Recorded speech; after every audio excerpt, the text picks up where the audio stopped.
ধরো অপূর্ব, তারপরে হচ্ছে বিজন, রাহুল, সবাই একসাথে আসো। এই দেখো, এই আমি কিন্তু একা আসছি, আমি একা।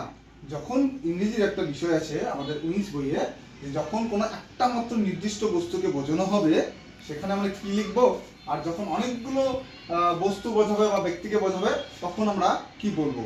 যখন একজন থাকবে তখন আমি কি সিঙ্গুলার,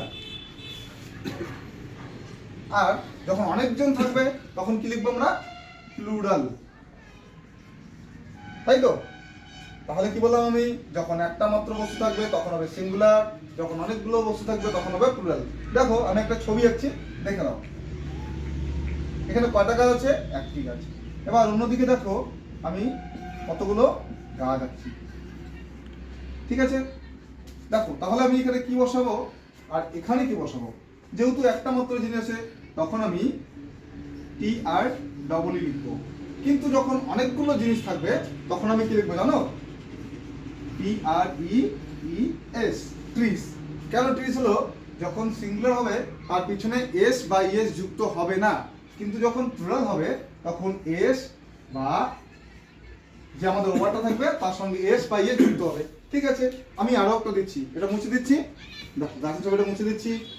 আর তোমরা একটা বলো, যে কোনো একটা নাম বলো, আমি যেটা তোমরা বলবে আমি ওটাই লিখবো, ঠিক আছে? আমি এখানে, আচ্ছা ঠিক আছে, এটা কি বলতো? চকলেট ধরে নিলাম, হ্যাঁ। আর এদিকে কয়েকটা চকলেট রাখছি, দেখো কি বলছে, তাহলে একটা চকলেট, CHOCOLATE। আমি কি বলতো এখানে এস বাই এ যুক্ত করেছি? নিশ্চয়ই না। কিন্তু তোমরা অপর দিকে দেখো, এখানে অনেকগুলো চকলেট লিখেছি, যখন অনেকগুলো হবে তখন তার পিছনে কি হবে? এস বাই এস যুক্ত হবে। তাহলে আমি লিখছি CHOCOLATE। টি তো আছে অবশ্যই, তাহলে ই এর সঙ্গে একটা এস যুক্ত করে দেবো, ব্যাস হয়ে গেল আমাদের সিঙ্গুলার অ্যান্ড প্লুরাল। তো আজকের ক্লাসটা আমি এখানে সমাপ্ত করছি। আগামীকাল আমি কয়েকটা তোমাদের নাম দিচ্ছি, এগুলোকে প্লুরাল ভাবে নিয়ে আসবে। যেমন হচ্ছে গ্লাস, আর একটা করে নিয়ে আসবে, তোমরা বলো বল, আর একটা হচ্ছে ব্যাট। এগুলো তোমরা, এটা সিঙ্গুলার হিসেবে আছে, তোমরা এটা প্লুরাল হিসেবে লিখে নিয়ে আসবে। আমি দেখবো, ভুল হতেই পারে, ভুল থেকে আমরা শিক্ষা নেবো, কিন্তু ভুল হলেও তোমরা ভুলটাকে লিখে নিয়ে আসবে, আমি দেখবো তোমাদেরটা, ঠিক আছে? আজকের ক্লাসটা এখানেই সমাপ্ত করছি।